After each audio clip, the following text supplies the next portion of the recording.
I've entitled this Social Pathology. I decided to use the metaphor of disease to describe the current state of social affairs and the trends it foreshadows and perpetuates. I was first introduced to this idea of relating social disease to a social state, to a cellular state by a man named John McMurtry, who wrote a book called The Cancer Stage of Capitalism. The rationale is pretty simple. Just as human beings have to deal with pathogens invading and harming their life system, so too does the social system we all share. Of course, these societal diseases are not generated by ways of physical germs or the like. Rather, they come in the form of presupposed principles of preference, cultural memes that transfer from one to another based on values and hence belief systems. These memes, or patterns of perspective and behavior, are what eventually result from or comprise the cultural manifestations around us, such as the ideas of democracy, Republicans, Democrats, the American dream, etc. In Chapter 1, we will examine the symptoms and hence diagnose the current stage of disease we are in.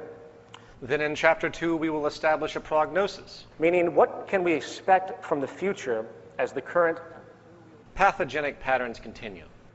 And finally, in Chapter 3, we will discuss treatment for our current state of sickness, and this is where the concept, of course, of a resource-based economy will be initially examined. However, as an introduction to this, I'm first going to describe what I call the invisible prison. This is the closed intellectual feedback system, if you will, that consistently slows or even stops new socially altering concepts from coming to fruition, stops progress. Let me explain.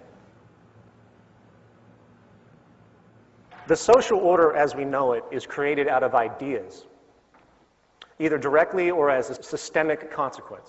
In other words, somebody somewhere did something which generated a group interest, which then led to the implementation of a specific social component, either in a physical form, philosophical form, or both. Once a given set of ideas are entrusted by a large enough group of people, it becomes an institution.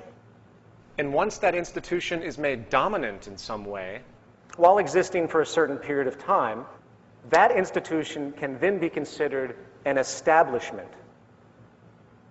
Institutional establishments are simply social traditions given the illusion of permanence. In turn, the more established they become, the more cultural influence they tend to have on us, including our values and hence our identities and perspectives.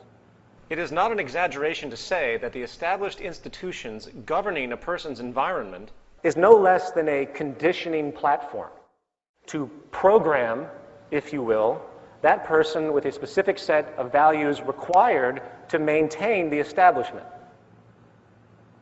Hence, we're going to call these established value programs. I have found the analogy of computer programming to be a great way to frame this point.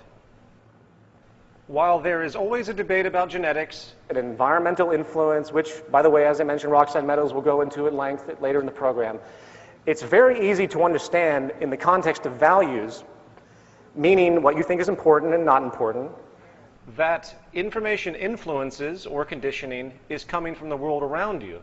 Make no mistake, every intellectual concept which each one of us finds merit with is the result of a cultural information influence, one way or another. The environment is a self-perpetuating programming process, and just like designing a software program for your computer, each human being is advertently and inadvertently programmed into their worldview.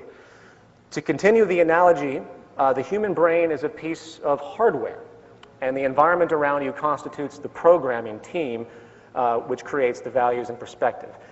Every word you know has been taught to you one way or another, and thus every concept and belief you have is a result of this same influence. Jacques Fresco once asked me, "How much of you is you?" The answer, of course, is kind of a paradox. For either nothing is me or everything is me. When it comes to the information I understand and act upon. Information is a serial process, meaning the only way that a human being can come up with any idea is through taking in dependent information that allows that idea to be realized. We appear to be culturally programmed from the moment we come into this world to the moment we die. And I'm not going to drill it in much more than that. However, consequently, the cultural attributes we maintain as important values are most often the ones that are reinforced by the external culture. I'm going to say that again. The most dominant cultural attributes maintained are the ones that are reinforced by your environment.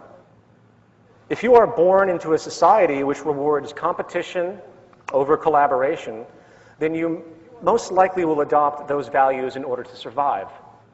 The point is, we are essentially biochemical machines. And while the integrity of our machine processing power and memory is contingent in part on genetics, the source of our actions come fundamentally from the ideas and experiences installed on our mental hardware by the world around us. However, our biological computer, the human mind, has an evolutionarily installed operating system, if you will, with some seemingly difficult tendencies built in, which tends to limit our objectivity and hence our rational thought process. This comes in the form of emotional inclinations. You know, I'm sure many people here have heard the phrase, be objective. No human being can be fully objective. That's one of the important things I learned actually from Mr. Fresco. Therefore, there is a very common propensity for us humans to find something that works for our needs, given this social structure, and then to hold on to it for dear life, regardless of new conflicting information which might rationally expect a logical change to occur. Change tends to be feared, for it upsets our associations. And by the way, when it comes to maintaining income in the monetary system, you see this propensity in full force, which I will talk about a lot more later.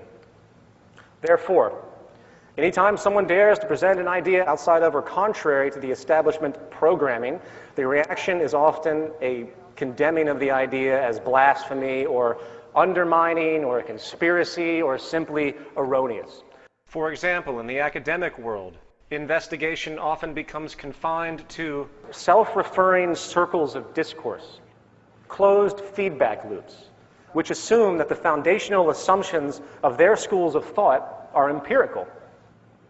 And only these experts, as defined by their established credentials, are considered viable authorities, therein often dominating influence over the public opinion. This is a doctor named Ignaz Semmelweis, and please excuse my lack of Hungarian pronunciation, but he was a physician who lived in the mid-1800s who performed childbirths. Through a series of events, he realized a pattern, that there was a relationship with the transfer of disease and the fact that the doctors of the times never washed their hands after performing autopsies. The doctors of the time would handle dead bodies in the lower elements of the hospitals, and then they would go up and they would perform childbirths without washing their hands. So this doctor, realizing this pattern, he started to tell his colleagues about this. He's like, hey, you should wash your hands before doing this, before performing any type of surgery or childbirth, especially after handling a dead body. He was laughed at. He was laughed at and ignored. He published papers, and they were dismissed and ridiculed. And after many years of trying this issue, he was finally committed to a mental institution, where he died. It was many years after his death, when Louis Pasteur developed the germ theory of disease, that his observations were finally understood, and people realized what a horrible mistake had been made. In the words of John McMurtry, professor of philosophy in Canada, in the last dark age, one can search the inquiries of this era's preserved thinkers from Augustine to Occam and fail to discover a single page of criticism of the established social framework, however rationally insupportable feudal bondage, absolute paternalism, divine right of kings, and the rest may be. In the current final order, is it so different? Can we see in any media or even university press a paragraph of clear unmasking of the global regime that condemns a third of all children to malnutrition with more food than enough available? In such an order, thought becomes indistinguishable from propaganda. Only one doctrine is speakable, and a priest caste of its experts prescribe the necessities and obligations to all. Social consciousness is incarcerated within the role of a kind of ceremonial logic operating entirely within the received framework of an exhaustively prescribed regulatory apparatus protecting the privileges of the privileged. Methodical censorship triumphs in the guise of scholarly rigor, and the only room left for searching thought becomes the game of competing rationalizations. People tend not to criticize the social order because they are bound within it. We are running a thought program which has been installed on our mental hardware, which inherently controls our frame of reference. To use a different analogy, it's like they're in a game, and the idea of questioning the integrity of the game itself rarely occurs. In fact, members of society often become so indoctrinated by their socially acceptable norms that each person's very meaning is framed by the dominant established value system, and the interpretation of new information is consciously or even subconsciously pre-filtered to be consistent with their prior biases.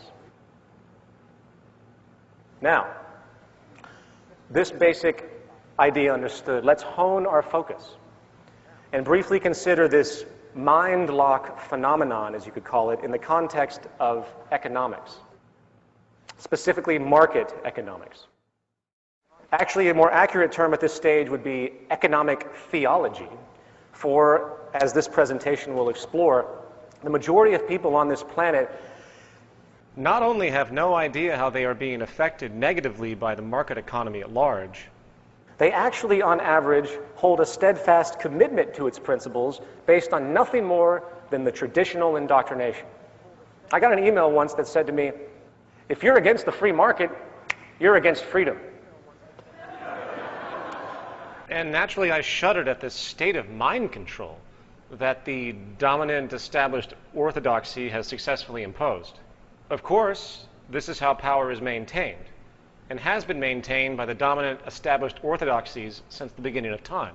And the trick, again, is to condition people so thoroughly into the established value systems that any thought of an alternative is inherently ruled out without critical examination.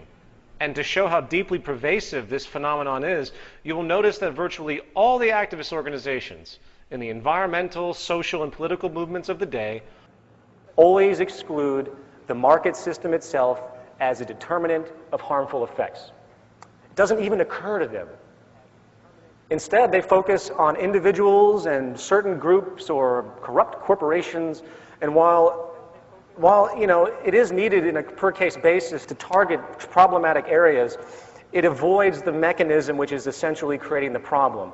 This is the fatal flaw of what's happening in the so-called activist community today. And, as will be firmly and clearly established over the course of this presentation, the greatest destroyer of ecology, the greatest source of waste and pollution, the greatest purveyor of violence, war, crime, inhumanity, poverty, and social distortion, the greatest generator of social and personal neuroses, mental disorders, depression, anxiety, and the greatest source of social paralysis, stopping us from moving into new methodologies for global sustainability and hence progress on this planet, is not some government, it's not some legislation, it's not some rogue corporation or monopoly or cartel, it's not some flaw of human nature. It is, in fact, the economic system itself at its very foundation. The market system, monetary system, free market, capitalist structure, whatever you want to call it, is not only the source of some of the greatest social problems we face today, it is also setting us up for what could be called the terminal stage of this disease, where the pathogenic social value cancer has mutated and multiplied to a point where we are now faced with nothing less than the death or collapse of modern civilization as we know it. Now, please understand, I'm not a doomsday theorist. I'm not here looking for general knee-jerk emotional reactions to say it's the end of the world. It doesn't take a genius to see where the trends are going, the trends that the media won't talk about. And given the pattern of political, economic, and environmental negligence and abuse, we're on a collision course, which I will explain as we continue. Are there solutions to these problems? Yes, there are. But they are so far outside of the status quo And a threat to those in power both politically and economically that they are just outright dismissed as irrational and absurd. The self-appointed guardians of the status quo won't even hear it because it's far outside of their reference and identity. Here's a few examples of some of the things that are currently happening right now, and there's many more. These are just a few that I popped up in the mainstream media. This is where the zeitgeist movement comes in. I'm really sorry to say, we can no longer rely on government institutions to steer us in the right direction. Every government on this planet is locked into an economically oriented social program which is self-serving, unsustainable, and destructive to one degree or another.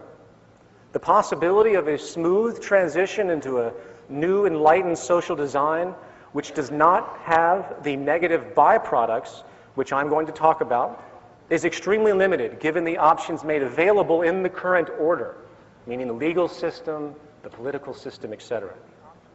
Likewise, we can no longer endure the profit-driven ethos of the corporate and financial powers which control all of our precious resources on the planet. Resources we all need for survival. Society today is sick, and the illness permeates all life systems within it. And I see the zeitgeist movement as the immune system of the social world, if you will.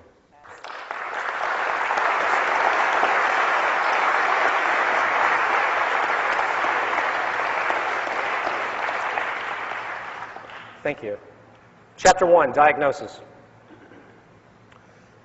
Before I begin this analysis of the social condition, we need to first consider the problem of value and cultural relativism. People today tend to think that their ideas are equal to others' ideas, regardless of supported information.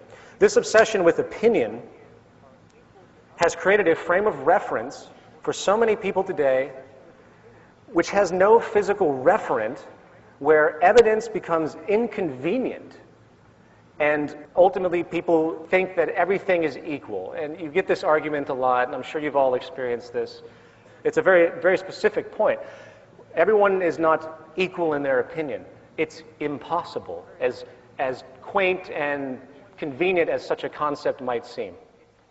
The ultimate question becomes, what actually deserves belief? What is important to everyone on this planet, and how do we maintain our well-being both personally and socially in a sustainable way? What is the indisputable common ground which can all be agreed on in a world of Christians, Muslims, capitalists, socialists, atheists, anarchists, Scientologists, Republicans? What can we all agree on? Well, here's one thing that's universal. Being healthy versus being sick. Being healthy is a preferred value preference, you could say.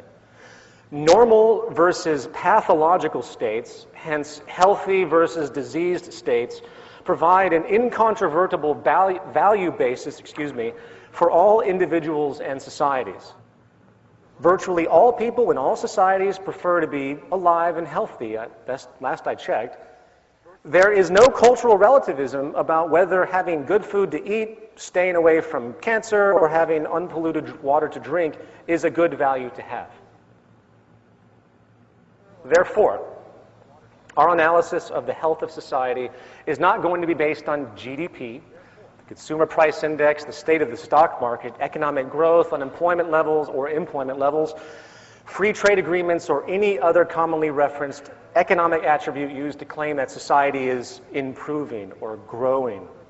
Instead, we will examine things that actually matter, such as rates of disease, poverty, social capital, trust, conflicts, corruption, planetary depletion, pollution, murder rates, life expectancy, educational performance, imprisonment rates, drug and alcohol abuse, mental illness, etc. These are things that actually matter.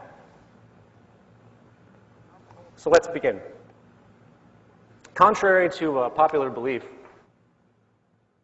evidence now shows that our early human ancestors, which predate the Neolithic Revolution, really didn't live in a state of perpetual conflict and extreme scarcity as many anthropologists early on had assumed.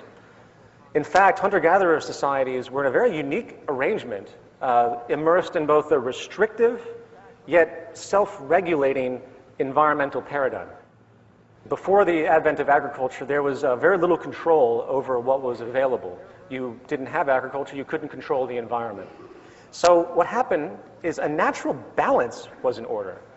And the societies themselves seem to reflect this balance by having, in fact, non-hierarchical, non-competitive, leaderless social structures. In fact, it has been found that their value systems, their social values, were essentially based on equality, altruism, and sharing. And they literally forbid upstartism, dominance and aggression, and egoism. We know this today because of anthropological research done on remaining hunter-gatherer societies around the world, such as the Pidaha, which is how it's pronunciated, out of Brazil. Amazingly, it appears that well over, and this is an important point, for anyone that tells you that the current system is natural, for well over 90% of the human being's existence, human species' existence, on this planet as we know it, we were within social organizations that did not use money, that did not have hierarchy, and they even had counter-dominance strategies where the majority would work together to shut down any individual that was trying to gain power and control. Pretty much a reverse of what we have today. The Neolithic Revolution changed all of that. It provided human beings with an ability to control their environment more intently. The sustenance of life could now be cultivated essentially at will. Now, while this advent would appear as a profound benefit to all, it also introduced some pesky social problems as a result of conditioning attributes, which we still deal with today. In the view of anthropologist and professor of neurology at Stanford University, Dr. Robert Sapolsky, hunter-gatherers have thousands of wild sources of food to subsist on. Agriculture changed all of that, generating an overwhelming reliance on a few dozen food sources. Agriculture allowed for the stockpiling of surplus resources and thus, inevitably, the unequal stockpiling of them, stratification of society, and the invention of classes. Thus, it has allowed for the invention of poverty. Since this dramatic change in the structure of human society, the creation of imbalances has continued, and social stratification and income inequality are now staples of the modern world, as we all know. In fact, many who are unfamiliar with human history would probably consider these attributes, again, to be part of some natural human order. It's so pervasive today. We have gone from food cultivation to commodity bartering to gold exchange to metal-backed certificate exchange to fiat currency. We went from a system with values reflective of true natural processes to a system of values based on certificates of ownership traded for income on their own, virtually, or I would say not even virtually, completely decoupled from physical resources. And we have come from a world based on necessity and social drive for preservation and sustainability to a world based on strategic manipulation, pointless materialism, and an obsession with property and ownership. In the words of historian, philosopher David Hume, the first man who, after enclosing a piece of ground, took it into his head to say, "This is mine," and found people simple enough to believe him, was the real founder of civil society. How many crimes, how many wars, how many murders, how many misfortunes and horrors would that man have saved the species who, pulling up stakes, or filling up the ditches, should have cried to his fellows, "Beware of listening to this impostor. You are lost if you forget that the fruits of the earth belong to us all, and the earth itself to nobody."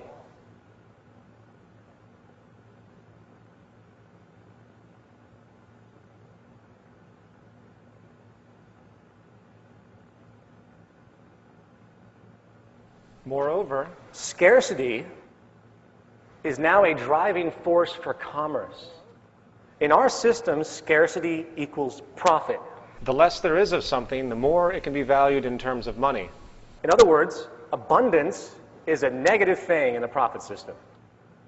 In the words of anthropologist Marshall Shallins, the market industrial system institutes scarcity in a manner completely unparalleled and to a degree nowhere else approximated, where production and distribution are arranged through the behavior of prices and all livelihoods depend on getting and spending. Insufficiency of material means becomes the explicit, calculable starting point of all economic activity. Likewise, I would like to point out as a simple aside that the money supply in America at all times has less in value than the outstanding transactions required. In other words, there isn't and never will be in the American money supply or most other money supplies on the planet enough money in existence at any one time to cover the outstanding transactions within the economy. Money is created out of debt through loans, and interest is charged for those loans, whether it is a government bond or a personal home equity loan. If every single debt was called in right now in our economy, there would be an enormous amount of money that is literally impossible to pay back in domestic currency. This is a central reason why stratification and inequality is literally built into our system. The inherent scarcity of the money supply itself, imagine that. In this system, bankruptcy isn't some irregular byproduct that negligent people just happen to stumble into. It is an inevitable built-in attribute. It's a game of musical chairs. I hope that's clear. In the words of economist Bernard Lietaer, a great quote, "Greed and competition are not the result of a mutable human temperament. Greed and fear of scarcity are, in fact, being continuously created and amplified as a direct result of the kind of money we are using. We can produce more than enough food to feed everybody, but there is clearly not enough money to pay for it all. The scarcity is in our national currencies. In fact, the job of the central banks is to create and maintain that scarcity. The direct consequence is that we have to fight with each other in order to survive." That last sentence really defines so much. The direct consequence is that we have to fight with each other in order to survive. The consequence of these mechanisms is, again, extreme social imbalance and hence social stratification. With this understood, let's now consider the state of income inequality within the world. In 2005, the jolly folks at Citigroup put out a memo to its wealthiest clients in regard to the state of what they called the plutonomy. In the opening summary on this is very, very clear. The world is divided into two blocks, the plutonomy and the rest. The US, the UK, and Canada are the key plutonomies, economies powered by the wealthy. The plutonomy is defined as a society where the majority of the wealth is, of course, controlled by an ever-shrinking minority. And as such, the economic growth of that society becomes dependent on the fortunes of the wealthy minority and not the rest of the people. Keep that in mind. They then go to ask the question, what are the drivers of plutonomy? They state disruptive technology, driven productivity gains, creative financial innovation, capitalist-friendly cooperative governments, an international dimension of immigrants and overseas conquests invigorating wealth creation, slave labor, The rule of law and patenting inventions. Often these wealth waves involve great complexity, exploited best by the rich and educated of the time. The basic point of this document is the understanding that the average consumer is essentially meaningless to the equity markets. For the super wealthy, trading amongst themselves account for the state of the economy overall. They state, in a plutonomy, there is no such animal as the US consumer or the UK consumer or indeed the Russian consumer. There are rich consumers, few in number, but disproportionate in the gigantic slice of income and consumption they take. There are the rest, the non-rich, the multitudinous many, but only accounting for surprisingly small bites of the national pie. They continue. This is why, for example, we worry less about the impact of high oil prices on aggregate consumption. Clearly, high oil prices are a burden for most parts of our communities. However, without making any moral judgment, income inequality being what it is just makes this group less relevant to the aggregate data. The conclusion? We should worry less about the average consumer, say the 50th percentile, what they're doing, when that consumer is, we think, less relevant to the aggregate data than how the wealthy feel and what they are doing. This is simply a case of mathematics, not morality. You got to hand it to him for being honest. Now, before I go any further, let me clarify a bit. Plutonomy, as the Citigroup documents describe, and these are very long-winded documents, is, of course, the state of extreme imbalance, so extreme in certain countries that the investment community has little regard for the average person's consumption habits. In other words, the preference mutation has occurred as a result of the financial incentive system, where the consumption patterns of the general population become nearly obsolete in the interests of the wealthy, where they, the wealthy elite, the plutonomy, can now just trade amongst themselves and forget about the lower classes. In other words, so much money is being moved around between the rich that the public consumption patterns are nearly irrelevant.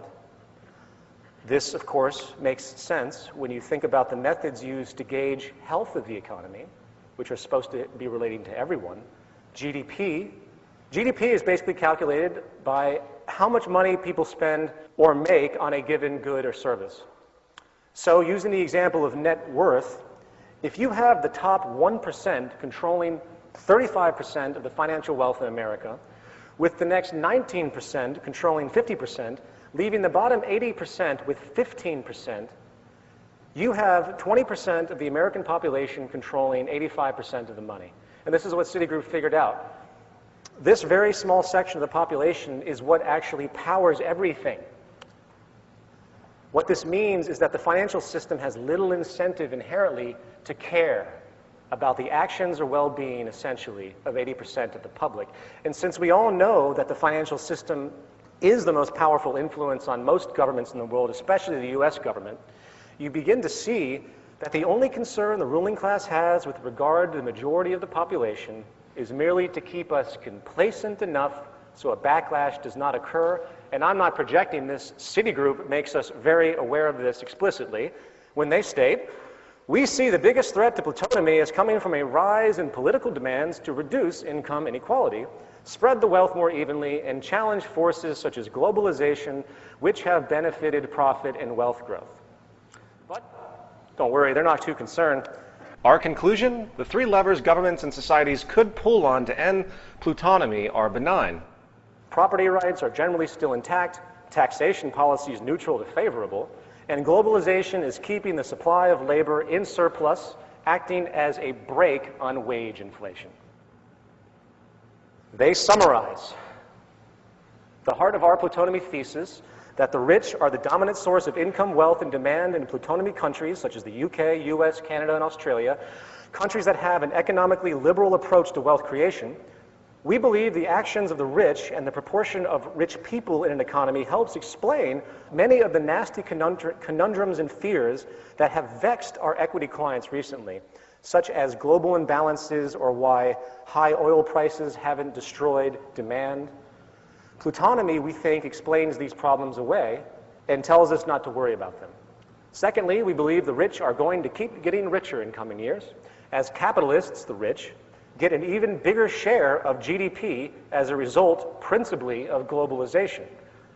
We expect the global pool of labor in developing economies to keep wage inflation in check and profit margins rising. Good for the wealth of capitalists, relatively bad for developed market, unskilled, outsourceable labor. This bodes well for companies selling to or servicing the rich. Sorry to pull you through all of that long-winded text, but I hope it settles in what people at the top are really thinking about behind the financial system. And they are likely right. The rich are going to get richer. The current economic decline that we're in now really doesn't mean anything to the top 20%. It's the 80% that continue to suffer. But hey, Who cares? Evidently, the top 20% power the economy anyway, and I'm not even going to go into what this means in regard to our naive assumptions of democracy in the modern world. In fact, in the words of former Supreme Court Justice Louis D. Brandeis, I believe is how you pronunciate it, we can have democracy in this country, or we can have great wealth concentrated in the hands of a few, but we cannot have both.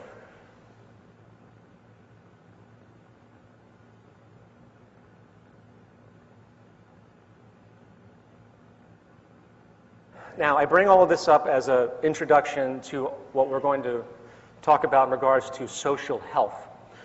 Coupled with this, however, I think a few stats should be digested. In 2007, chief executives of the largest 365 U.S. companies received well over 500 times the pay of the average employee. In many of these top companies, the chief executive is paid more in one day than the average worker makes in a year. The Walmart family, which is about 6 people, the Waltons, has a combined fortune estimated at about $90 billion in 2009, according to Forbes. The combined wealth of the lower 40% of the U.S. population is only $95 billion. Also, the highest paid jobs on the planet are in fields of trading and investment, occupations which have no meaning whatsoever, create nothing. They are pointless to the state of society in the natural world. In 2005, the average annual take-home pay for managers of the top 26 hedge funds, aka gambling casinos, was $363 million each. Compare that to the average medical doctor, which makes about $150,000 a year, and the biological research scientists, which are looking for cures and treatments for diseases, which makes only about $68,000 a year. You get the point. Income equality is here, and it is growing, and it appears to be unstoppable when you look at the mechanisms of the financial markets and the culturally accepted reality of tremendous wage differentials among different fields. So now, we present the question. What does this mean to our health, to our well-being? Groundbreaking research by Richard Wilkinson and Kate Pickett of the UK in the area of social inequalities in health and the social detriments of health has given us some profound realizations about what it means to have a society based and driven by inequality. To summarize this groundbreaking research, the common view that social problems are caused directly by singular material conditions such as bad housing or poor diets or lack of educational opportunities and so on is being overturned. The idea that more wealthy societies do better than poorer societies in regard to health in general is not the case. The social problems abundant in rich, highly stratified countries are largely caused by the scale of material differences between people within society itself. The problem is not absolute income, but rather the problem of relative income. If you compare groups of people with the same income in different countries, you find that those in more unequal countries do much worse than those in more equal countries with the same income. It appears to be a psychosocial phenomenon. Inequality seems to make countries socially dysfunctional. And as based on measures of societal health, crime rates, and well-being, it is safe to say, as you will see me point out, that really our current structure is nothing more than a social failure. Life expectancy. On this chart, we see a specific set of wealthy countries. I apologize for those that can't read this in the back. I'll do my best to point out what is going on here. Basically, the y-axis you see is life expectancy, and the x-axis is income inequality going from left to right, low to high. Life expectancy, bottom to top, of course, low to high. As you can see in this, Japan has the lowest amount of income inequality, but with a staggeringly high life expectancy. While Singapore, trumping only the United States in this particular set of countries analyzed, which are mostly wealthy countries, has the greatest income inequality, and the regression line in the middle shows clearly how the patterns moving from lower inequality to greater inequality reduces the life expectancy of all of these countries. Drug use. We see the United States as having the highest level of inequality based on the sample set, while also being within the top 4 of countries with the most illegal drug use: US, New Zealand, Australia, and the UK. While in the lower echelon, you have Japan, Sweden, and Finland, which have the least amount of inequality and the least drug use. Well, Greece is in there too. It's the trends that are important here. You can see the clear regression line. I want to expand on this particular one. The reasoning for this, there was a study done in 2002 with macaque monkeys. In this study, 20 monkeys were observed and analyzed in regard to social hierarchies that developed in different circumstances, noting which animals were dominant and which were subordinate. The result was that the monkeys that had become dominant had more dopamine activity in their brain than they had exhibited before they became dominant, while the monkeys that became subordinate showed very little changes in their brain chemistry. In turn, after teaching the monkeys how to administer cocaine to themselves through levers, it was found that the subordinate monkeys took in much more cocaine than the dominant monkeys. In other words, it's a form of self-medication. Let's continue on to mental illness. Mental illness is much more common in more unequal countries. Once again, we have the US at the peak of mental illness. We have Japan at the lowest echelon. As you can see from this chart, mental illness and inequality are very much correlated. A quick glance at SSRI antidepressant drug visits to doctor's offices among adults 18 years of age or older in the United States from 1995 to 2002 shows a clear trend of growing dependencies on antidepressants. The most common type of disorders, of course, are anxiety and depression. A psychologist by the name of Jean Twenge did an interesting study which proved that Americans are much more anxious than they used to be. A survey of college students from 1952 to 1993 across 52,000 students found that students today were more anxious, than 85% of the population at the beginning of the study, meaning 1952. By the late 1980s, the average American child was more anxious than the child psychiatric patients of the 1950s. As far as depression, a study called Time Trends in Adolescent Mental Health found that in Britain, depression among people in their mid-20s was found to be twice as common in a study of 10,000 or so people born in 1970. 10,000 people study, twice as common in 1970 as it was in 1958. It also found that in general, psychosocial disorders affecting young people have risen substantially over the past 50 years. In Germany, Italy, Japan, and Spain, 1 in 10 are deemed mentally ill in a year. In the UK, it's 1 in 5, and in the US, it's 1 in 4. Across entire populations, rates of mental illness are 5 times greater in the most unequal countries compared to the least equal. Now, of course, I know what you're saying. What about genetics? I think Richard Wilkinson summed it up very well. Although mental illness can be affected by changes in the levels of certain chemicals in the brain, nobody has shown that these are actually causes of depression, rather than changes caused by depression. Although some genetic vulnerability may underlie some mental illness, this cannot by itself explain the huge rise in illness in recent decades. Our genes cannot change that fast. And let's move on to the idea of trust. Another word for this is social capital. Social capital is defined as an attitude, spirit, or willingness of people to engage in collective civic activities. Hence, there's a strong trust relationship. As you can see in the chart, those that feel they can trust one another are much more common, naturally, in societies that have less inequality. This, of course, is beyond obvious, as I'm sure many would agree. Naturally, with greater inequality, people are less caring of one another. In fact, mistrust and inequality, I think, reinforce each other.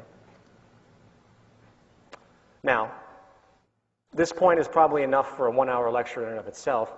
What is a society if people cannot trust each other? It's important to realize that the idea of friendship and the notions that couple in with friendship, which is ultimately a quality of trust, is a characteristic completely opposed to the competition mentality and the economic theories of self-interest we see today. Empathy, reciprocation, and cooperation equates to good health, while suspicion, fight, competition always equates to high levels of stress and hence destruction. As we'll talk about in a second, stress is one of the deadliest killers that we know of. It's a secret killer. And living in a society where you have to look over your shoulder and where you have to fight for everything that you have, where you have to question virtually every transaction given the initial assumption that the person might be trying to pull one over on you for their own betterment. The fact of the matter is we thrive socially on trust and cooperation, provably by health standards. And social structures which create relationships based on inequality, inferiority, and social exclusion are inflicted with the greatest deal of social pain and neuroses. Let's move on to educational scores. This one's very interesting. Not only do more unequal countries have worse educational attainment, kids are more likely to drop out of school as well. Interestingly, class distinctions and their effect have become very obvious in this regard. For example, a study was done in 2004 where they took 321 high-caste Indian boys and put them with 321 low-caste Indian boys, and they were given a task of solving a certain problem. The first time they did this, the caste relationship, the social status, was not announced to these children. They had no idea who was around them. And you can see the caste unannounced, low caste actually beat the high caste. The second time they did it, the results were dramatically skewed. As the lower caste did much worse than before, while the higher caste did better. This is psychological. It's a psychosocial superiority relationship that has been repeated many times in many cases through other studies, which has the exact same consequence. People are greatly affected by their perceived status in society. When we expect to be viewed as inferior, very often we perform as such. Homicide rates. As you can see, the United States blows everything out of the water when it comes to homicide rates. And obviously, if you look at the regression trend, homicide rates are naturally more common in unequal societies. In fact, violence itself is probably the most established attribute of social inequality over any of the things that we're talking about in these examples. James Gilligan, who was a prison psychiatrist for 25 years, and he is currently director for the Center for Study of Violence at Harvard University, had this to say about his experience dealing with violent criminals to the extensive length that he has. The prison inmates I work with have told me repeatedly, when I asked them why they have assaulted someone, that it was because he disrespected me. The word disrespect is central in the vocabulary, moral value system, and psychodynamics of these chronically violent men. I have yet to see a serious act of violence that was not provoked by the experience of feeling shamed and humiliated, disrespected and ridiculed, and did not represent an attempt to prevent or undo this loss of face, no matter how severe the punishment. For we misunderstand these men at our peril if we do not realize they mean it literally when they say they would rather kill or mutilate others, be killed, than live without pride, dignity, and self-respect. They literally prefer death to dishonor. It's really easy to see how class relationships, and hence income inequality, can translate into feelings of humiliation, loss of control, disrespect, and ridicule.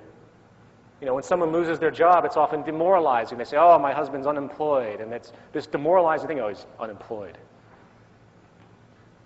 After all, the very nature of class is hierarchical.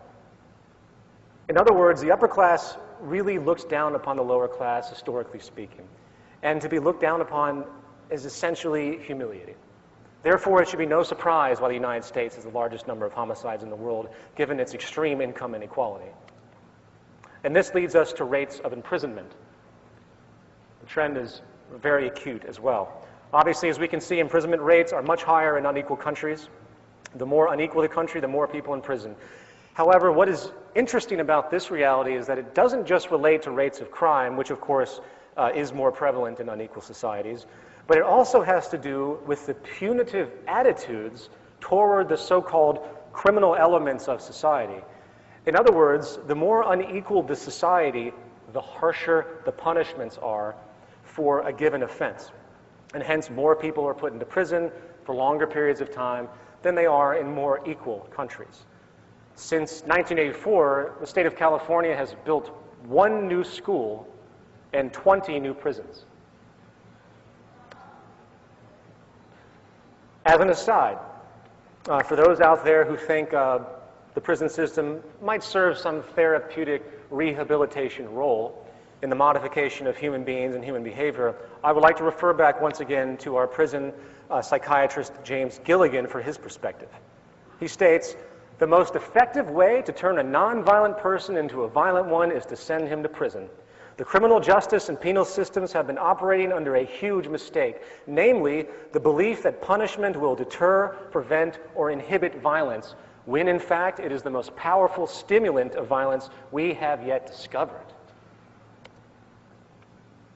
Now, here's a very interesting one, social mobility. Social mobility has to do with the class relationship that you have upon your birth and how easy it is for you to move up out of that class or lower than that class during your life. In other words, if you're born into poverty, how much of a possibility do you have to become wealthy? Well, as you can see by this chart, the United States, home of the American dream, has the lowest mobility rate of all the countries in the sample set. There are very high odds that if you are born into poverty, you will stay in poverty. Likewise, if you were born into great wealth, you will stay wealthy most likely for the rest of your life. And if you think about it, it's really a form of class segregation. This reality can be blamed in part on the very mechanisms of our financial system, which keeps the lower classes poor and the upper classes rich deliberately. As a quick example of this, which I've stated before, but I think it's a very important example, if you have $1 million and you put it into a CD at a bank at 5% interest, you're going to generate $50,000 a year simply for that deposit. You are making money off of money itself, paper made on paper, nothing more, no invention, no contribution to society, nothing. That being denoted, if you are a lower to middle class person who is limited in funds, which must get an interest-based loan like most people to buy their home or use credit cards, then you are paying interest to the bank, which the bank is then using, in theory, to pay the person's return with the 5% CD. Not only is this equation outrageously offensive due to the use of interest to steal from the poor and give to the rich, but it also perpetuates class stratification by its very design, keeping the lower classes poor under the constant burden of debt while keeping the upper classes rich with the means to turn excess money magically into more money with zero labor or social contribution. This is only one mechanism, by the way, which is used to make sure these class attributes or class segregation is maintained. Infant mortality, very simply, more high in unequal countries than less unequal countries. Obesity, naturally, higher in more unequal countries. Teenage birth rates, higher in more unequal countries. Innovation, I love this one, because it's a total slap in the face to all of those party line toting market enthusiasts who seem to think that the competitive-based incentive system of seeking profit translates into new innovations for the common good. I'm sorry to say, that isn't the case whatsoever. Using the measure of patents per million, Finland, Sweden, and Ireland trump the United States when it comes to invention. And finally, let's take a look at an aggregate summation that was compiled of the many points that we have just examined. This chart shows life expectancy, math, literacy, infant mortality, homicides, imprisonment, teenage births, trust, obesity, mental illness, drugs, alcohol use, and social mobility. As you can see, in the United States, with the highest level of stratification, we are the absolute worst. And just to make sure you understand this analysis clearly, here is a chart showing absolute income of the same thing you just saw. As you can tell, there is no pattern. There is no trend regression line. Here they are side by side, so you can see how viable this information really is. The trend is very clear about the ramifications of inequality in a given country or social environment. As a final point on this topic of inequality and its consequences, I want to bring up a study called the Whitehall Study, which was in 2 rounds, 1 and 2, stretching over, I believe, about 60 or 70 years. Professor Michael Marmont of the Department of Epidemiology and Public Health at University College of London was the director of these studies. He used the British civil service system as the subject group, and they found that there is a gradient of health quality in industrialized societies, which is not simply a matter of poor health for the disadvantaged and good health for everyone else. Something else was happening. Remember, this is the UK, which has socialized healthcare. So everyone essentially has equal access to the same amount of healthcare. They found, regardless of this, that there was a social distribution of disease as you went from the top of the socioeconomic ladder to the bottom. And the types of diseases that people would get would change on average. For example, the lowest rungs of the hierarchy had a 4-fold increase of heart disease-based mortality compared to the highest rungs. And this pattern was, to a certain degree, again, irrespective of access to healthcare. This is just one example, by the way. There's a gradient of health problems that emerge that cannot be explained by absolute income. And it, in fact, goes back to the stress response if you go into it and research these points. Even in a country with universal health care, the worse a person's financial status and position in the hierarchy, the worse their health is going to be on average. In other words, people in higher socioeconomic positions, those higher in the pyramid, live longer, enjoy better health, and suffer less from disability, while those of lower socioeconomic status die younger and suffer the greater burden of disability and disease. This comes in the form, again, of a gradient, meaning that from the higher upper class straight down to the lower class, bottom class, each successive step down or up the socioeconomic ladder constitutes a respective quality change in a person's health. The bottom line is that there's a great deal of statistical data that screams that living in a more equal society is more healthy and productive for about 99.9% of the population. It is only those at the very tip of the pyramid that could be considered unaffected by the disease known as social inequality. Equality benefits everyone, in other words. Now, given this reality, it begs the question, what is the actual psychosocial cause of these issues? What are the most dominant mechanisms in place that continually support class division and the neuroses and sickness it generates? Well, we really don't have to look very far for a viable possibility. The cultural programming wing of the market system is the advertising industry, which serves to perpetuate the consumption values that you see around you. However, it goes much deeper than that. It goes much deeper than just getting people to buy things for a specific company's profit. The fact is, the values of materialism and consumption are of dire importance to the operation of the world economy. Without those values, the system would falter, and let me explain why. At the core of the economy as we know it lies the unalterable requirement for constant, perpetual, cyclical consumption. In other words, the entire basis of what we refer to as economic growth, which in turn is translated into things such as gross domestic product, which are supposed to be measures of social progress and the like, is nothing more than human beings constantly and perpetually buying and selling over and over and over again. If human beings do not buy things, companies and stores cannot afford to pay their employees. If an employee cannot be paid, then that employee, which is also the consumer, cannot go out and spend the money they receive from employment back into the system to perpetuate the cycle. If people do not constantly spend their money, the entire economic structure, including the entire labor system, would completely collapse. Given this reality, the highest priority of any corporation, or in fact, any government that cares about its economy, is to make sure the public has an immediate interest to constantly consume. It is interesting to point out that America was originally founded on a certain degree of a Protestant work ethic, a Protestant worldview, where thrift and savings were actually dominant values back then. Since that time, advertising agencies had to switch their arguments from utility-oriented angles to those engaged in for emotional appeal and status enhancement.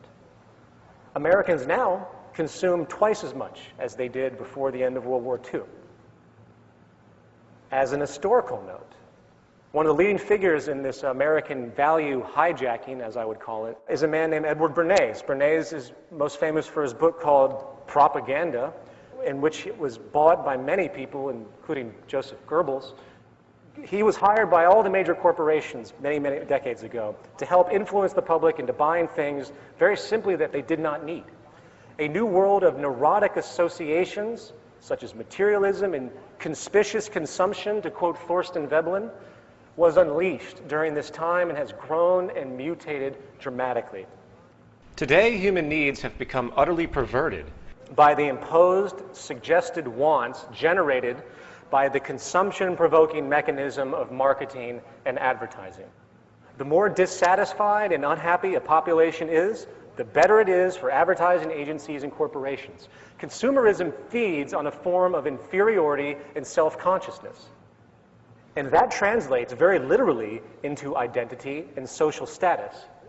Amazingly, the indoctrination is so powerful that consumerism is regarded by most of society as reflecting some kind of basic human interest, as though it's a reflection of human nature. This, of course, is baseless.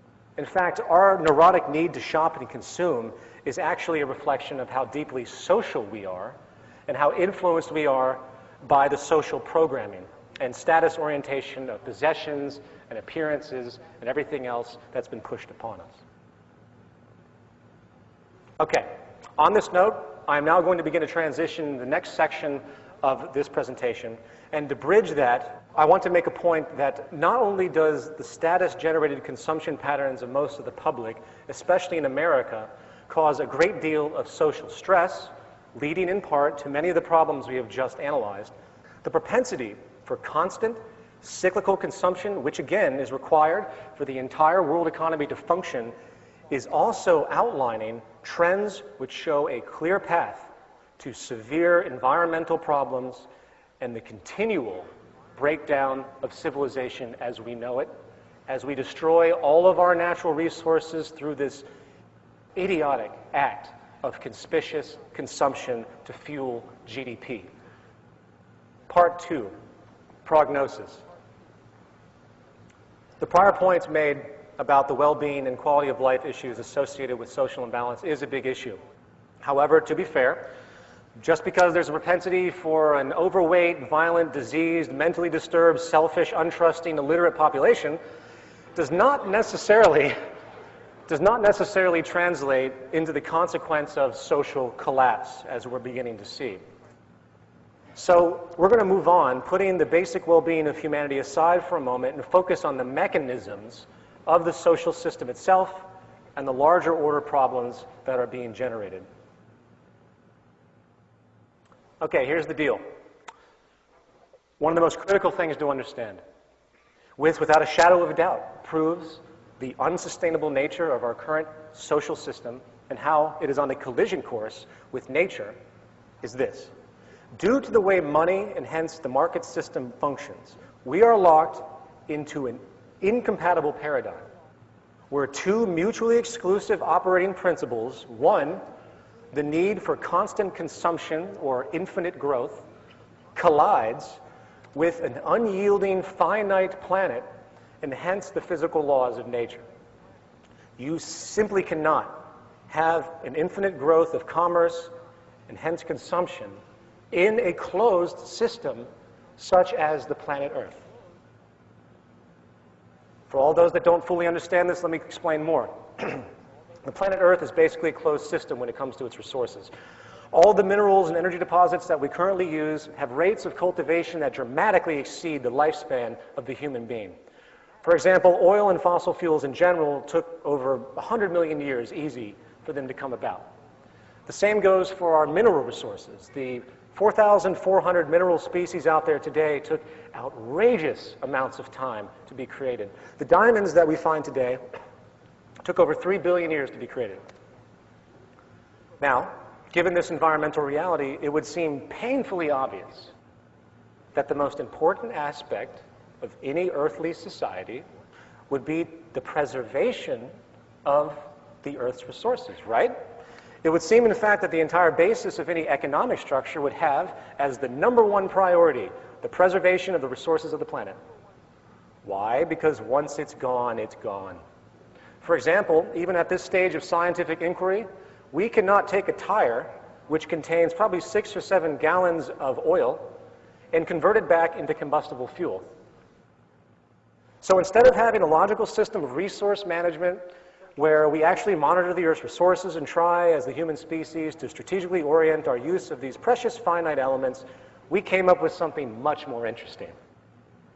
And it's called the infinite growth economic paradigm. In our current system, we grab as many resources as we can, we throw them into anything that we think someone will buy, and we try to manipulate each other into buying these things from us for profit.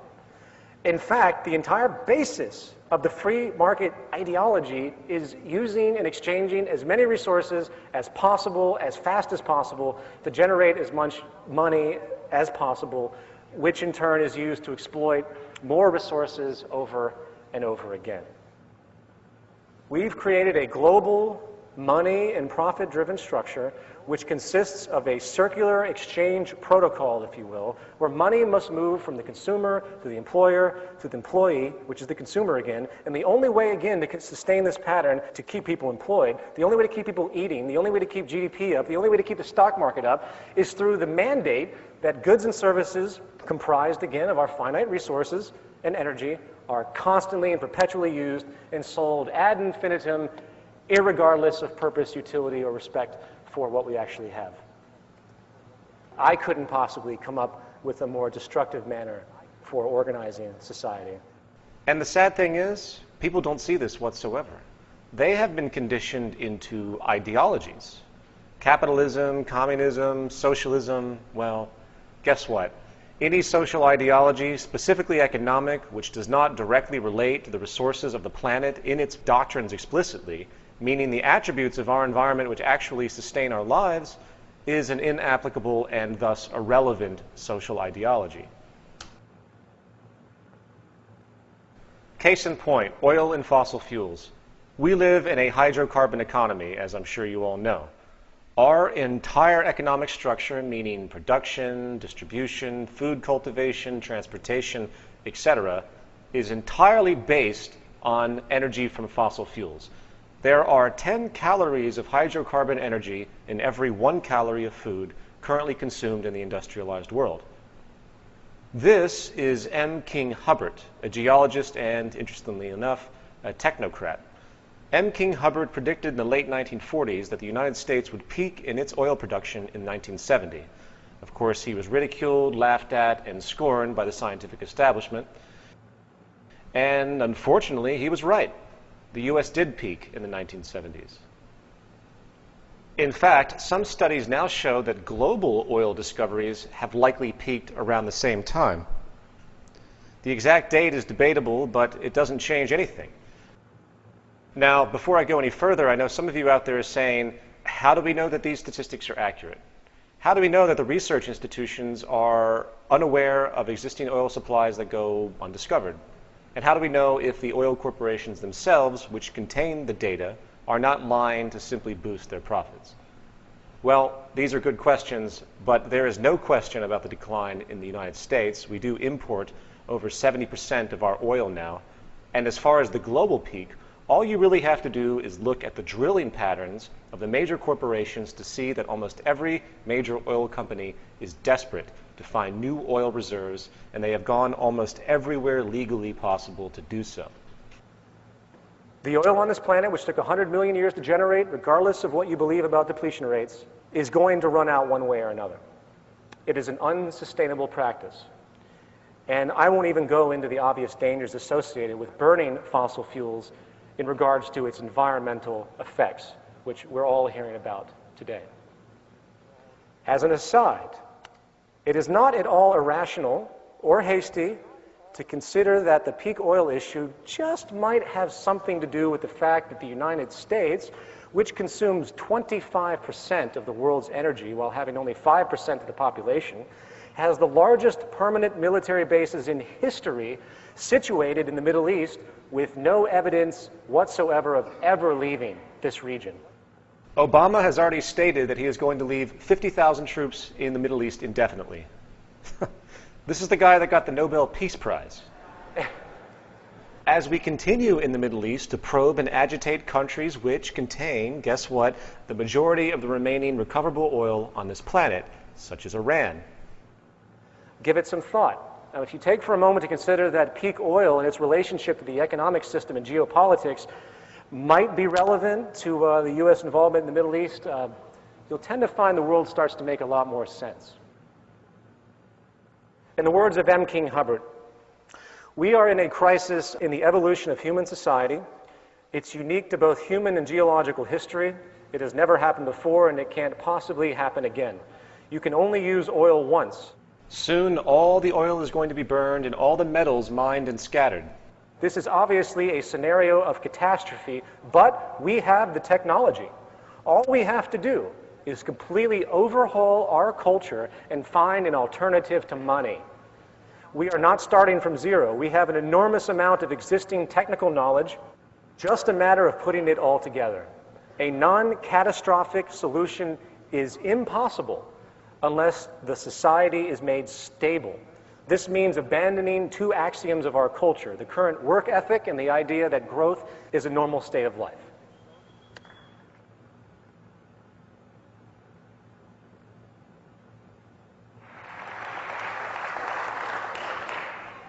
He continues in a paper he wrote in 1981 called Two Intellectual Systems, Matter, Energy, and the Monetary Culture. Hubbard writes, the world's present industrial civilization is handicapped by the coexistence of two universal, overlapping, and incompatible intellectual systems. The accumulated knowledge of the last 4 centuries of the properties and interrelationships of matter and energy, and the associated monetary culture which has evolved from folkways of prehistoric origin. You simply cannot have a society operate based on this necessity for constant growth to maintain, ironically, stability. We have at our disposal a tremendous number of alternative energies. And infrastructure possibilities. And sophisticated manners of implementation which could reduce our reliance on fossil fuels dramatically, paving the way to a world that would have zero reliance on hydrocarbon energies at all. Unfortunately, you are not going to see this anytime soon, for the economic paradigm we live in sets up another serious problem that we need to address, and I simply call this establishment paralysis. Given our tremendous reliance on hydrocarbon energy at this stage of human evolution, people, when hearing about the obvious problem of depletion, naively brush it off under the assumption that the establishment is actually preparing for a transition out of our dependency on hydrocarbons. Or better yet, that the establishment can actually afford to create a transition. In order to understand the difficulty of moving out of our current established energy paradigm, we must first realize that from a financial standpoint, there is very little motivation to move into a new system. This is the very nature of an established institution in the monetary system. The fact of the matter is, an exorbitant amount of money, I know this will sound strange to many of you, an exorbitant amount of money is going to be made on the scarcity of energy and, in fact, the collapse of society itself. Our economic system is predicated on making money on the way up and making money on the way down. Those in power, referencing back to that Citigroup document I talked about, have a propensity to care more about the short-term, short-sighted financial benefits of running out of energy than they care about the pivotal life-supporting attributes that it provides. If you look back at history, you see that the concern over depleting fossil fuels has been talked about for a long time. And many scientists in the 1960s and 70s felt that by the year 2000, we would have an entirely different energy infrastructure. Why didn't that happen? Why is it that the Reagan administration ripped off the solar panels from the White House that Jimmy Carter had installed? Why is it the U.S. government sided with big oil so the electric car would be squashed in the United States? The answer, of course, is that our profit-based system sets up a natural defensive propensity to stop anything if those changes find the prior establishment to be obsolete. This is likely the most caustic attribute of our current situation, the knee-jerk propensity to stop productive change for the sake of preserving market share and profit for select groups. Think about it. If you start a company, you hire employees, you generate income. What have you done? You've created an institution which yourself and your coworkers rely on for their income and hence survival. Therefore, you will do what you need to protect yourself and your life-sustaining company. It is providing for your standard of living. In other words, there is a built-in short-sightedness. And this survival element, which is only operational in our current profit-oriented system, is what is stopping needed change from coming to pass. I could probably ramble off many examples of new advents that have been pushed to the side because they're either too efficient or too sustainable for the market system to absorb, or simply money can't be made continually off of them. It can't perpetuate the system, or it puts an industry out of work. It puts people out of work. There is a human element to this. So there's a natural need, a natural attribute, where people say, well, okay, this is probably better for society, but I need to make money now. I can't think about the transition, so let's just push this aside for now. That's what's happening over and over and over and over again. It's not that they're bad people or anything like that. This is what the system has created. Simultaneously, let's remember that the market system requires constant problems. In order for the public interest in consumption to be maintained, problems and cultural influence is required. The more problems there are, the better the economy, generally speaking. In this system, it is inherently good for cars to break down. It is good for people to get cancer. It is good for computers to become quickly obsolete. Why? More money. To put it into a sentence, change, abundance, sustainability, and efficiency are the enemies of the profit structure. Progressive advancements in science and technology, which can resolve problems of inefficiency and scarcity once and for all, are, in effect, making the prior establishment's servicing of those problems obsolete. Therefore, in a monetary system, corporations are not just in competition with other corporations. They are actually in competition with progress itself.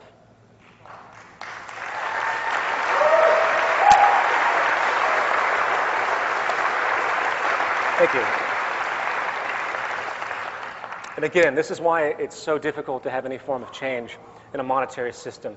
You simply cannot have a social convention where money is made off of inefficiency and scarcity and misery and expect a quick incorporation of new advents that can relieve these problems. Okay, with that understood, let's get back to the energy problem. The final issue I'd like to point out is this. Apart from the fact that there's a great deal of money to be made by the select few as the majority suffers, apart from the fact that the established energy institutions have little motivation to forego their profitability to alter society's energy mediums, is the very harsh reality that due to the outstanding debts globally right now, I think as we all know, the Earth is essentially bankrupt, as hilarious as that is, there is likely not going to be enough money to change anything. And I want everyone to think about this very critically. As exciting as the potentials are for renewable energy in the fields of solar, geothermal, tidal wave, and the like, potentials that have been documented thoroughly that will far exceed the global energy consumption by thousands of percent. We still have the serious problem in our current structure of financing the infrastructure to make this transition. How do we transition into a new infrastructure where every single government on this planet, every country owes money to someone else, where they're seen as systemic breakdown of bankruptcy starting to occur in Europe, and the United States is just a matter of time. Given the current state of affairs and the urgency of renovation, especially with peak oil, how can we possibly afford to make a transition to these renewable energies before the scarcity of oil begins to shut down due to excessive oil prices because of supply and demand? One study by a leading expert in Sweden predicts by 2030, the world will be using 10 barrels of oil for every new barrel discovered or extracted. That's really not that far away. So, how can we expect the United States, with over $12 trillion worth of debt, barely able to cover its interest payments to other governments, with state bankruptcies occurring, near depression-level unemployment, cutting social programs. We're already selling off infrastructure to foreign countries. How can we expect to afford to move into a new infrastructure? I'm using energy as just a singular example. There's many other problems that we have to deal with. In 2008, the executive director of the International Energy Agency stated that it would take $22 trillion in investment to update the global energy supply infrastructure by 2030. $22 trillion. Where is that money going to come from? Do you really think that we're going to get away with just randomly printing more and more money in the central banks and expect no inflationary repercussions or debt collapse repercussions? Remember, all money comes into existence from loans. There has to be an initiator. Every single dollar in all of your wallets is owed to somebody by somebody.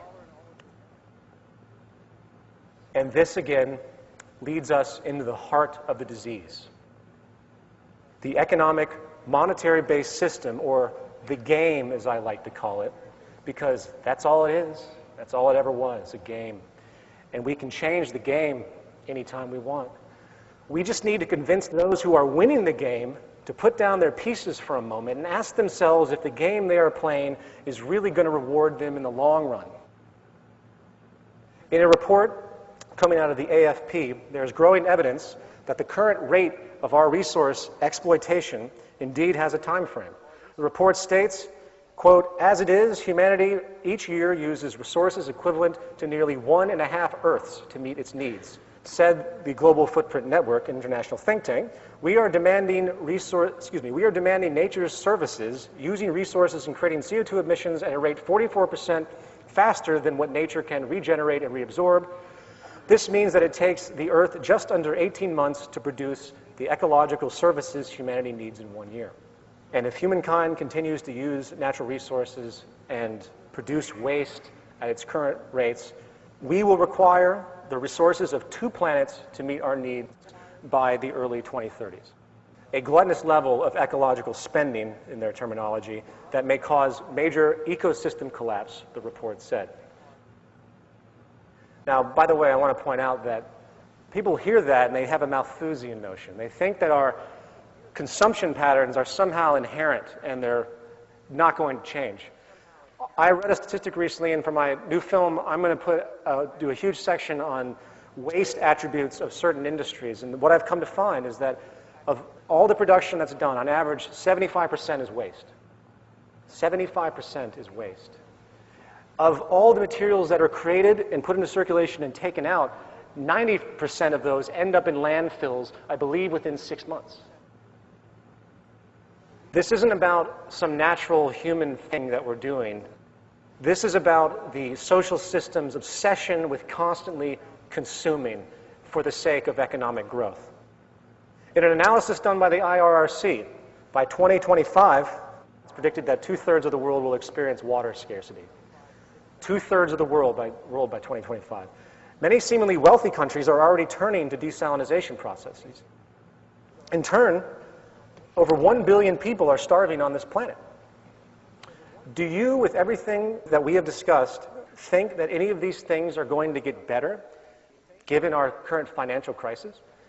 And again, in case you haven't figured it out, the problems of water scarcity and food scarcity is indeed 100% economic.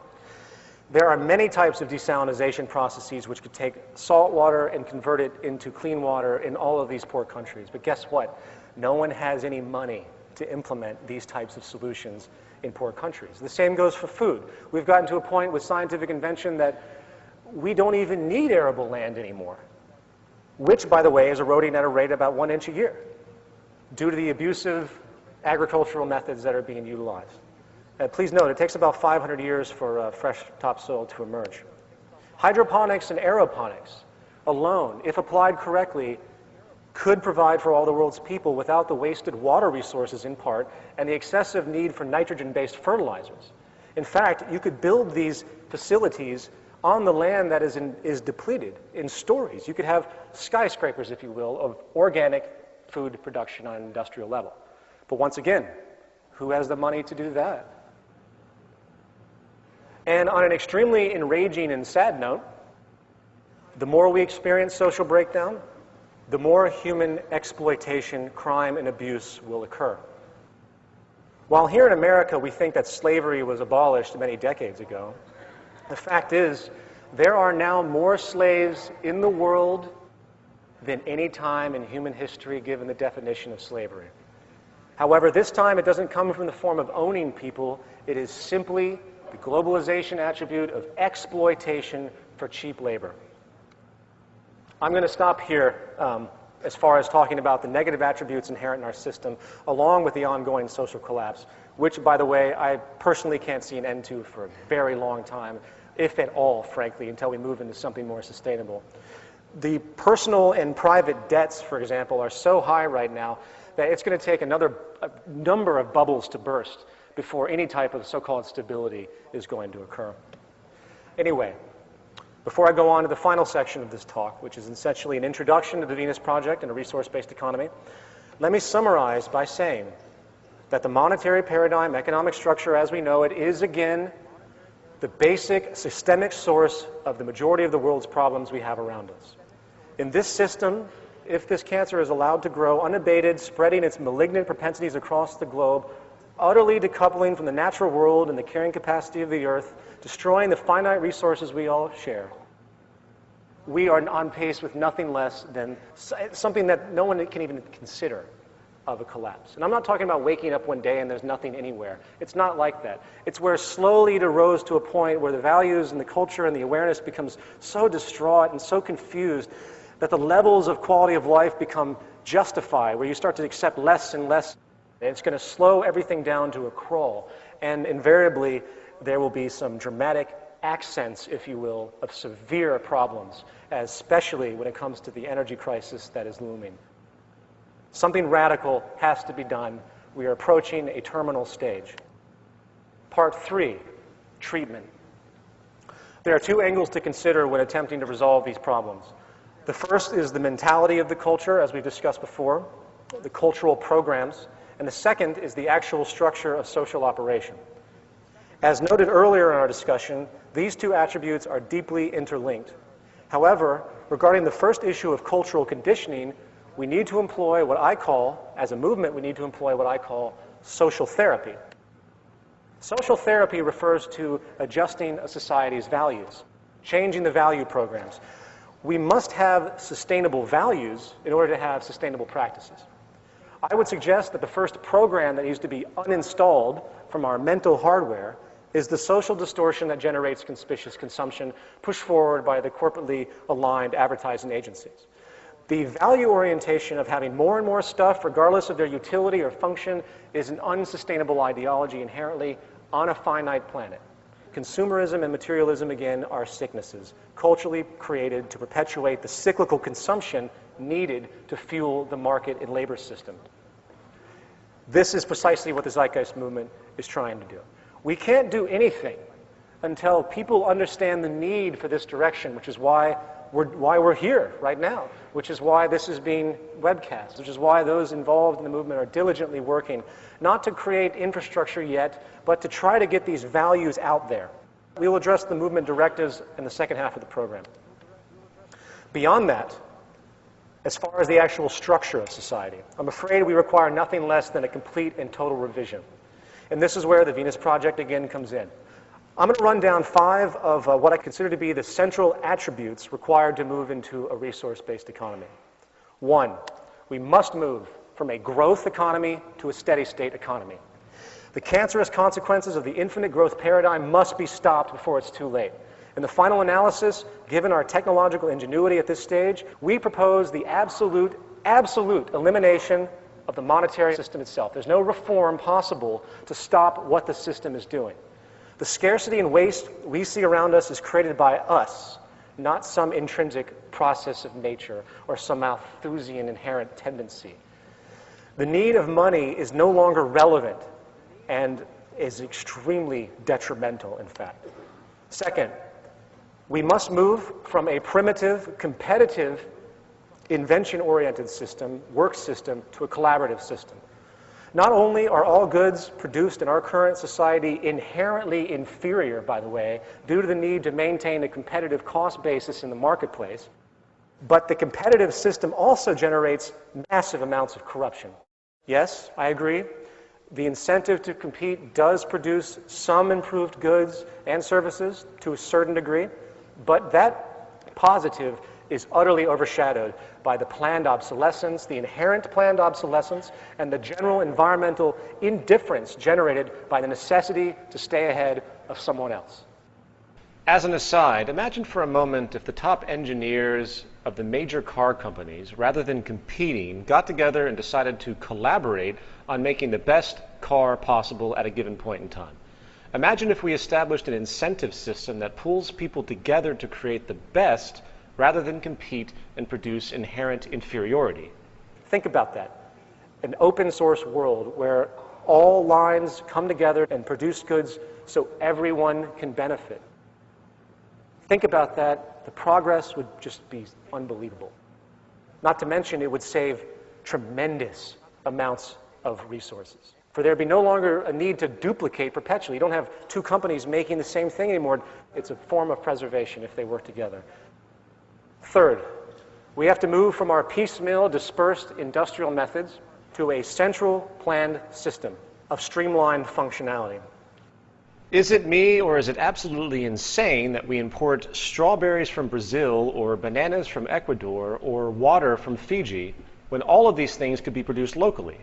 As Jacques Fresco will describe in regard to his city systems, everything is as self-contained as possible. As another example, consider the general route of production, from mining the materials to creating the preliminary components to assembling the components to distribution. And there's a constant move of transportation to go from one place to another, wasting tremendous amounts of energy. Give that some thought for a moment to think about if you streamlined all of the actions of society, think about how fluid things could be and what that actually means. Now, to extend this point, in a talk I did called Where Are We Going?, I described a ground-up global approach to a network organization, which is in fact a resource-based economy. And I described why the parameters are what they are. I don't have time to go through all of it, but let me give just a quick rundown of the reasoning for those that have never even considered any other social system outside of what we know today. Very simply, the Earth is a system and must be treated as such. There are resources all over the Earth, and therefore we must have a system that can monitor these global resources within a global technological infrastructure. Therefore, we have to have a feedback system, which has to be global in nature, coming from the carrying capacity of the Earth, which is the starting point of all industrial decisions. The first step in this, we do a full survey of the Earth's natural resources. You can't make intelligent decisions if you don't know what comprises the attributes of those decisions. We must first understand the full range and capacity of the earthly components in order to derive inference as to our capabilities. There are many natural resources to consider on the planet, but for now, I want to focus on energy again. Since energy is essentially the fuel of society, this is a good focal point. So what do? We scan the Earth holistically. Yes, we scan the entire planet, listing all relevant energy locations and potentials. The potentials, of course, to clarify, are based in part on the state of technology. I don't want to go into all the technical attributes of harnessing and things like that. For example, solar technology has dramatic potential at this stage due to the advent of nanotechnology. We are seeing a possible exponential increase in this potential where really small solar panels can have up to 97–98% efficiency in the radiation that they pull in. Moving on. So we have this raw data. What do? We just rate each resource based on its renewability, pollution, and all the factors that have to do with the act of extraction and everything that goes along with it. It becomes self-defining, based explicitly on the goal of sustainability and maximum efficiency. Those resources that have the most negative retroactions are given the least priority in utilization. For example, fossil fuels are no longer needed. They're not renewable. They pollute the environment. Given the tremendous power of geothermal, wind, wave, and solar combined, there is, again, no reason to burn fossil fuels at all. Once we realize this, we move to our third point, distribution and monitoring. Energy distribution and infrastructure projects would logically be formulated based on technological possibility and, naturally, proximity to sources. In other words, if you have wind energy being utilized in Asia, it's not likely going to be delivered to Latin America. So distribution parameters would be self-evident based upon the technology and proximity practicality. Likewise, Again, active resource monitoring done through Earth sensors would allow a constant awareness of our rates of use, the rates of depletion, the rates of renewal, or any other parameter relevant to know. This is pivotal for us to maintain what we can consider a balanced load economy. If the scarcity of any resource is going to occur, we will see it far in advance, and we can forecast it, and we can make proper actions to adjust accordingly before it becomes a very large problem. This idea, of course, is nothing new. You see this in your inkjet printer. Your printer has an ink level, comes up to tell you what you have. And just to show that this isn't some bizarre idea that's impossible, Hewlett-Packard just recently came out with what amazingly they called a central nervous system for Earth, which the first time I heard that sentence was actually out of the mouth of Jacques Fresco. And that's exactly what they're attempting to do in a limited sense. They're trying to develop a wireless sensoring system to acquire extremely high resolution seismic data on land, and this is exactly the direction. It's funny with these things that have been talked about for a long time, people say, oh, that could never happen, and we see it begin to happen in small pockets, if you will. All we have to do is scale this out and expand it for the needs that we require. Okay, so what do we have so far? We have the locations of our energy resources. We have the outputs and potentials and distribution qualifiers based on strategic usage. You would survey the public to see what they wanted. Just as someone goes to a store, they say to themselves, well, I want this. They get what they need, and it becomes a statistical point. Therefore, it's a dynamic monitoring of the consumption rates. And finally, we have a system of active resource monitoring that reports the state of energy supplies, rates of usage, and other relevant trends. I know I'm moving very quickly with this. If you want to hear a more expanded expression of this point, you can go online and watch the lecture, Where Are We Going? In other words, with this entire concept, we've created a systems approach to energy management on the planet. The system is comprised of real-time data and statistics. The process of unfolding is based not on a person or group's opinion, not on the whims of a corporation or government, but on natural law and reasoning. In other words, once we establish the interest that survival and hence sustainability is our goal as a species, which I hope everyone here shares, each parameter to consider in regard to resource management becomes completely self-evident from the ground up. It's called arriving at decisions as opposed to making them, which is a subjective act based on incomplete information and very often cultural or personal biases. Using this energy model as a procedural example, and I'm going to start moving very quickly because I didn't realize how long this presentation was. It's already almost 5:30. We would compile this information into a computer database management program. And this will be the logical means to monitor and have automation systems to correct elements that are problematic. We want to eliminate the subjectivity currently dominant in our society. This is like a nervous system. There's no reason to vote on anything. There's no reason to debate anything in Congress. Moving on to point 4.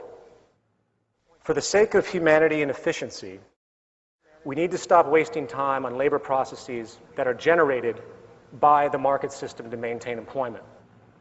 We need to move into deliberate automation of everything we can. Given the current state of technology today, there is absolutely no reason for a waiter to exist in any restaurant. There is absolutely no reason for anyone to work at the post office. There is absolutely no reason why anyone should be in virtually any factory whatsoever.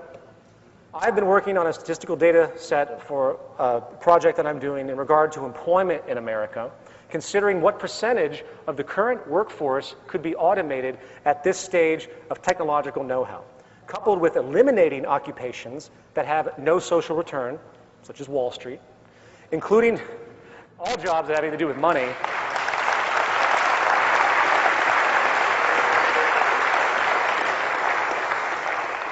As Jacques will describe, our system has no money, there's no banks, there's no cashiers.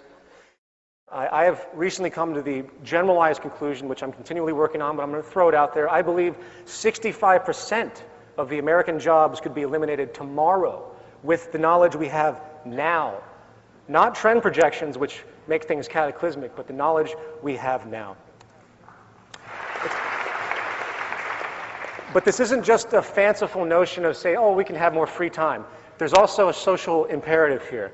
It's a very critical thing to point out that historically speaking, the more that we have moved to automation or what's called mechanization in any industry, the greater the productivity. In fact, productivity is now inverse to employment in many sectors studied, which means it is socially irresponsible not to automate as much as possible, for it allows for greater abundance and efficiency.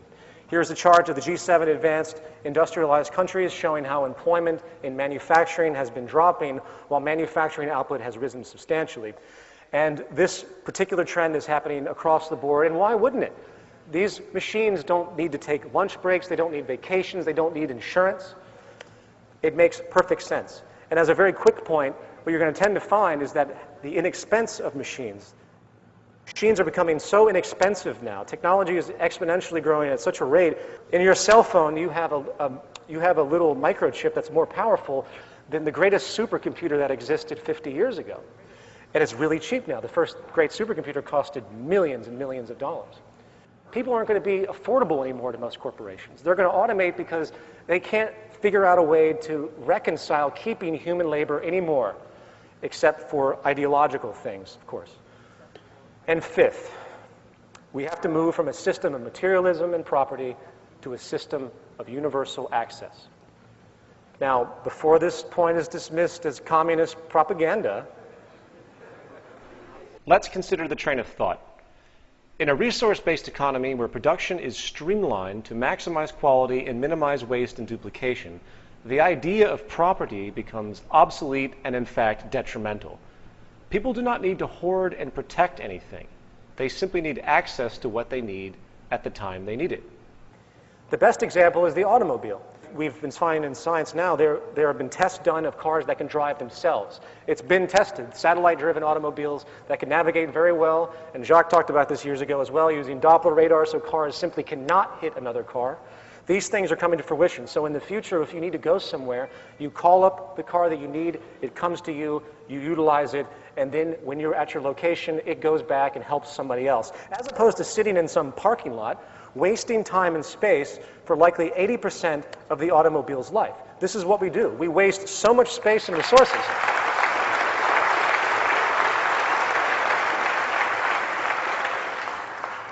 We waste so much space and resources with this primitive concept of personal ownership. It is environmentally detrimental and socially inefficient. And by the way, property isn't an American or capitalist idea. It's really a primitive mental perspective generated from generations of scarcity. People claimed legal ownership because it was simply a form of protection. It's also controlled restriction, in fact. You know, no longer would someone need to live in one place. One could travel the world constantly, getting what they need as they move along. Anything needed is obtained without restriction. There's no reason to even steal something, and this is an extremely important point. How could you steal something that no one owns? You certainly couldn't resell it because there's no money. Right there, you have 95% of all crime gone.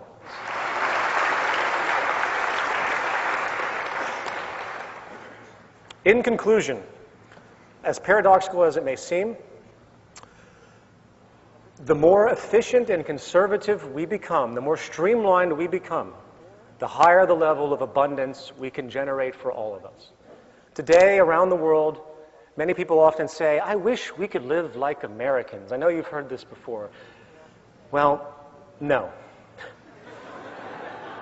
The contrived, ostentatious orientation and conspicuous consumption patterns of the American culture should be despised by all other countries on this planet. We have 5% of the population.